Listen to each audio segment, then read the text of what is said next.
For centuries, Ireland was one of the poorest countries in Europe. But today, it's richer than Switzerland, Qatar, and Kuwait. Sounds like a dream, right? But here's the twist: 70% of young people want to leave.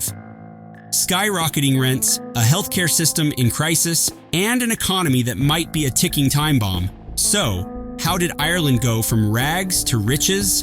And why are so many struggling to stay? Let's dive in. Before we break down the truth about Ireland's economy, make sure to hit that like button. It really helps us out. And if you love deep dives into global economic stories, subscribe and turn on notifications so you never miss a video. All right, let's get into it. Ireland's rise, the Celtic Tiger and Phoenix. Just a few decades ago, Ireland was barely scraping by. It was a struggling agrarian economy with high unemployment, mass emigration, and little hope for a prosperous future. But then, everything changed. The turning point?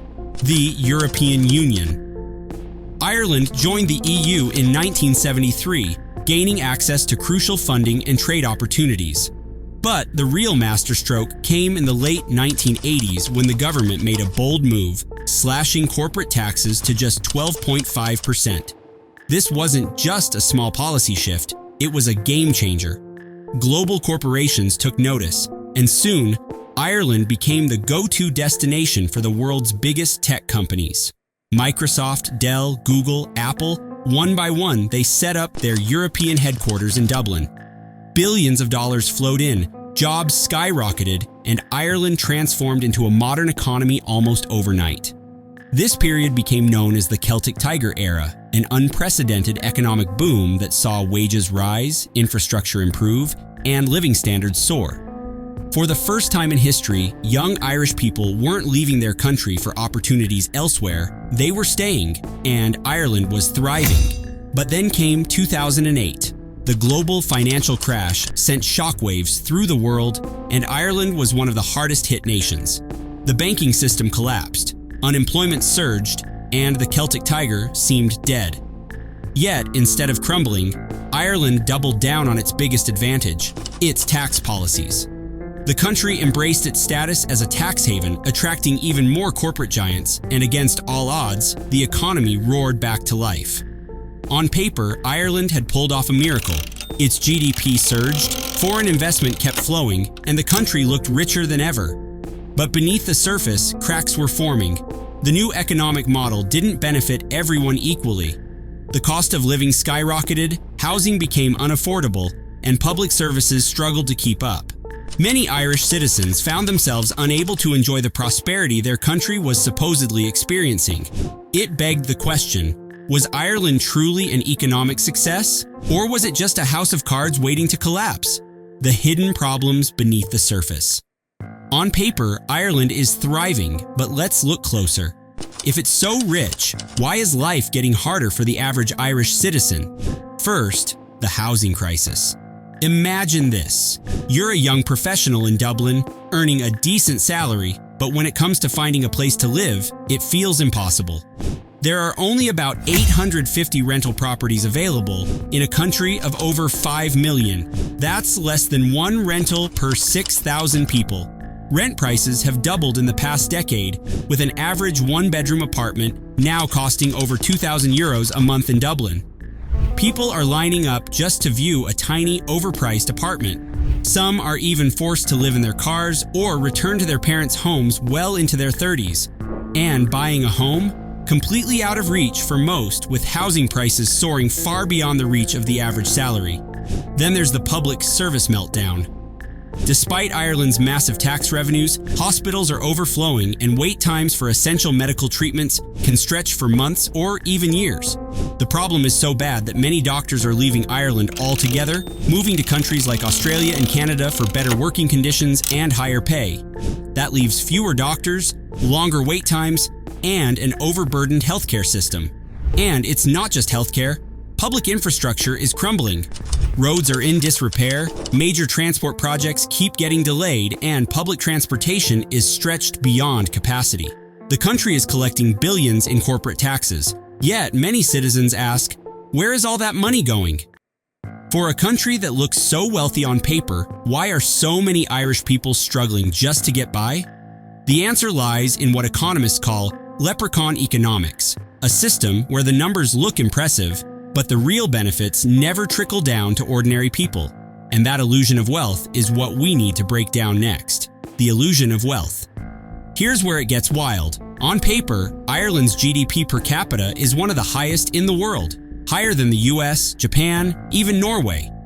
But it's a mirage. Most of that wealth, it's not actually Irish. This is what economists call leprechaun economics. Multinational corporations, big tech, pharma, and finance funnel billions through Ireland to take advantage of its low corporate tax rate.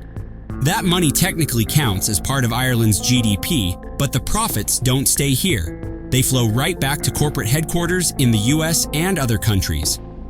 What's left for the average Irish citizen? Not much. Let's break it down. In reality, wages in Ireland are similar to those in Belgium or the Netherlands, despite having a GDP double their size. But when it comes to actual disposable income, the money people have left after taxes and essential expenses, Ireland is below the EU average. And here's the kicker. While foreign tech workers in Dublin enjoy six-figure salaries, the majority of Irish workers, teachers, nurses, retail employees, struggle to keep up with the soaring cost of living. The price of groceries, rent, and basic services continues to climb, but wages haven't kept pace. Many people feel like they're working harder just to stay afloat. The result? A growing two-tier economy. There's a sharp divide between the high-paid international workforce and the everyday Irish citizen. It's no surprise that over 70% of young people now say they want to leave the country, seeking better opportunities abroad. So, is Ireland's economic miracle really as strong as it seems? Or is it built on a foundation that could collapse if the world stops playing by its rules? That's where things get even more concerning. The looming crash? And here's the big question. What happens next?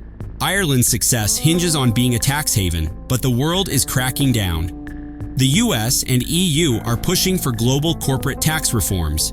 If companies like Apple and Google lose their tax incentives, will they stay? A global tax crackdown. For years, Ireland has thrived by offering some of the lowest corporate tax rates in the world. But now, under international pressure, it has agreed to raise its corporate tax rate from 12.5% to 15% for large multinational companies. On the surface, that might not seem like a big jump, but for corporations saving billions, it changes everything. If tax advantages disappear, what's left to keep them in Ireland? Ireland's hidden debt problem. There's another ticking time bomb: debt. Ireland has one of the highest national debts per capita in the world. But because its GDP is artificially inflated by corporate profits, it doesn't look so bad on paper. The real danger? If corporate tax revenue drops, the government could struggle to pay off that debt. A shrinking economy, combined with high living costs, could push Ireland into another financial crisis. A repeat of 2008? We've seen this before. During the Celtic Tiger era, Ireland's economy boomed, until it all came crashing down in 2008. If global companies pack up and leave, history might repeat itself. The question is, can Ireland survive without the tax haven model, or is it heading for another economic disaster? The future of Ireland. So, here's where we stand. Ireland looks like an economic miracle, but beneath the surface, the cracks are growing. If global tax reforms take hold, will Ireland's economy stand strong, or will the foundation crumble? What do you think? Is Ireland's success built to last, or is it all an illusion? Let me know in the comments.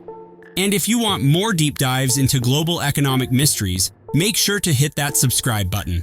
Thanks for watching, and until next time.